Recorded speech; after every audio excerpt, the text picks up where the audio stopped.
এখন রাজ্যের বিভিন্ন জায়গাতেই এই ধরনের ঘটনা ঘটবে। মুখ্যমন্ত্রী এসএফআই তথা সিপিএম কে হাইপ দিতে চাইছেন। সোমবার এসএফআই এর ধর্মঘটে টিএমসিপির অশান্তি নিয়ে মন্তব্য করেছেন বিজেপির রাজ্য সভাপতি সুকান্ত মজুমদার।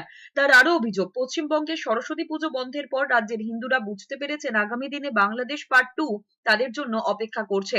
সব ভোট যদি বিজেপি পেয়ে যায় তাহলে বিজেপি সরকারে চলে আসবে। মমতা বন্দ্যোপাধ্যায় এসএফআইকে হাইপ দিতে চাইছেন, মানে সিপিএমকে হাইপ দিতে চাইছেন। কারণ মমতা বন্দ্যোপাধ্যায় বুঝে গেছেন বাংলাদেশের চিত্র দেখার পর এবং পশ্চিমবঙ্গে সরস্বতী পুজো বন্ধ হওয়ার পর পশ্চিমবঙ্গের হিন্দুরা বুঝতে পেরেছেন যে আগামী দিনে বাংলাদেশ পার্ট 2 তাদের জন্য অপেক্ষা করছে। এখন প্রাসঙ্গিক ছিল না বা নেই, সেই জন্য তাদের উপর হামলা হয় না। এখন চেষ্টা করা হচ্ছে উল্টো যে হামলা করে প্রাসঙ্গিক করার। কিন্তু বাংলার জনগণ বুঝে গেছে, বাংলার হিন্দুরা বুঝে গেছে সিপিএমকে ভোট দেওয়া মানে হচ্ছে পক্ষান্তরে তৃণমূলের সাহায্য করা।